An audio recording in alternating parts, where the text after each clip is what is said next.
Ô homme, que t'arrive-t-il?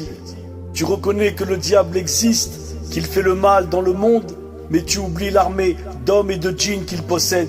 Tu penses être réveillé alors que tu dors tous les jours dans les bras de la dunya. Ô homme, que t'arrive-t-il? Tu dis que tu veux aller au paradis, mais tu vis comme les gens de l'enfer. Tu dis que tu es contre l'injustice, tu cries haut et fort halte à la tyrannie dans le monde, mais tu t'endors avec un hamburger et Netflix. Ô homme, que t'arrive-t-il? Tu dis que tu aimes la religion, mais tu ne lis pas un verset du Coran en dehors de tes prières. Tu ne fais que scroller à longueur de journée sur les réseaux sociaux. Tu dis que tu veux le paradis, alors que tu as délaissé ton père, ta mère et le bon comportement. Tu dis que tu n'aimes pas le haram, et pourtant tu as une petite copine. Époque de lâches, d'hypocrites et de pervers narcissiques.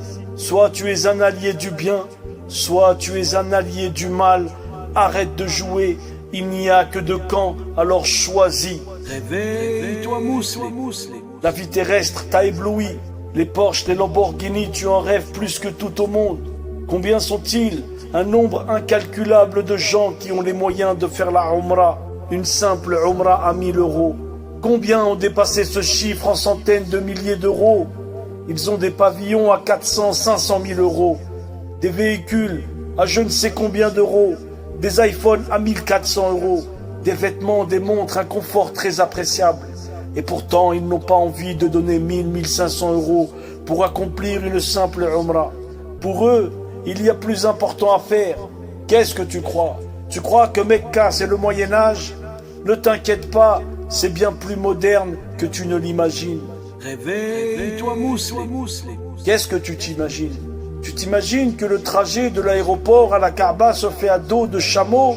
Époque étrange où les vrais croyants sont comme des étrangers, persécutés pour certains d'entre eux. Époque des imams qui font la ruqya pour 500 ou 400 euros. Époque des imams qui ne font la ruqya qu'aux femmes.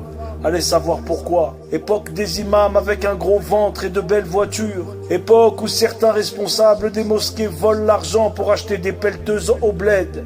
Époque où les imams portent des Nike Air et mangent des kebabs. Époque où les imams sont devenus des commerçants, des businessmen. Époque où la plupart des gens sont à côté de la plaque et ils pensent être bien guidés.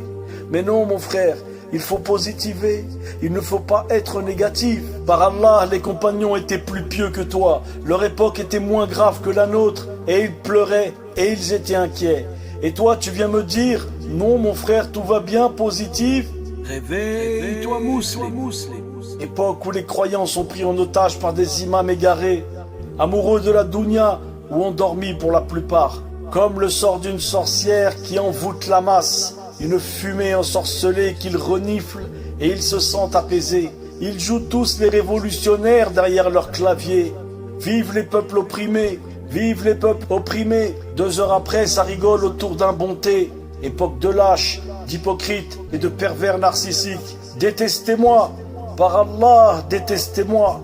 Si je dis la vérité, vous me détesterez, en tout cas les hypocrites qui se sentent visés, concernés. Vous n'avez même pas idée de ce qui se cache comme réseau dans les hautes autorités, du mal qui est commis dans le monde, ce qui se passe en coulisses. Vous êtes tellement ensorcelés par dunya que vous ne voyez plus. Réveille-toi, musulman. Détestez-moi par Allah, j'ai l'habitude. Si vous saviez ce qu'ils font aux gens comme moi, qu'Allah nous préserve. Jamal Din Al-Gharib.